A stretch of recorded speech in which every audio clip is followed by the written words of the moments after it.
Mpaka sasa serikali ya nchi ya Iran imeweza kutangaza rasmi kabisa kwa milango ya bahari ya Hormuz ambayo ni maridadi kabisa na ni maarufu katika usafirishaji wa bidhaa tofauti ikiwemo pia bidhaa ya mafuta kwa hapa ulimwenguni. Sasa huenda hata lile ongezeko la upandaji wa bei ya mafuta unaweza ukawa ni mkubwa, na ni swala ambalo nafikiri Marekani ndo ya kulaumiwa mara baada ya shambulio ambalo liweza kutoka kwenda nchi ya Iran. Basi bila shaka kwa serikali ya nchi ya Iran imeweza kutoa tamko katika eneo hilo ambalo wao kama wao wameweza kuwa na advantage ya kutaka kufunga mlango wa bahari katika eneo hilo la Hormuz, katika maeneo ambayo bila shaka nafikiri itakuwa ni vigumu kabisa katika usafirishaji wa swala zima la bidhaa tofauti ikiwa pia bidhaa ya mafuta. Na nafikiri kwa watu wengi wamekuwa wakilaumu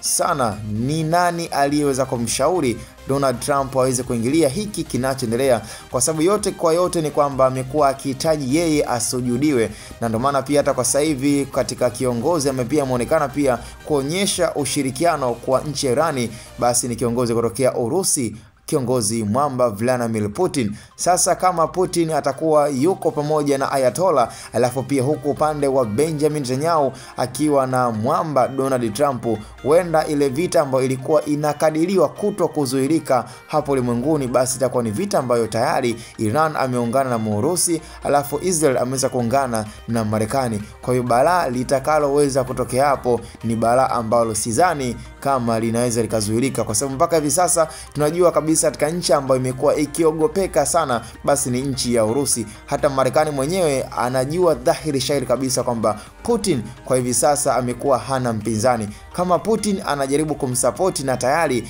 alikuwa katika maongezi mazuri na ni mtu wa karibu sana na Ayatollah Khamenei, kiongozi huyu mkuu wa nchi ya Iran, manake katika vita ama pia kulipiza kisasi na ile retrieval ambayo Iran itaamua kukomaa, na kama alivyoweza kuweka msimamo kwamba itaendelea kurudisha mashambulio, na mpaka hivi sasa nchi ya Israel pamoja na nchi ya Marekani ziweze kujiandaa muda wote na saa yote katika kisasi ambacho tayari Iran imeshakiweka, na shambulio ambalo linaweza likaja muda wote katika maeneo tofauti. Kwa hiyo ni issue ambayo kwa hivi sasa imekuwa bado haijaeleweka kwamba je, vita ambayo tunaitegemea ama tulikuwa tunaiwaza ile vita ya mwisho kwamba je ikatokea hivyo Urusi imeweza kuungana na Iran alafu Marekani ameungana na Israel, manake vita hapo sidhani kama itazuiliwa na mtu, na hapo tunaweza kusema madhara yatakayoweza kujitokeza basi ni kusambaratika katika huu ulimwengu tulionao. Tukutane kwenye upande wa comment.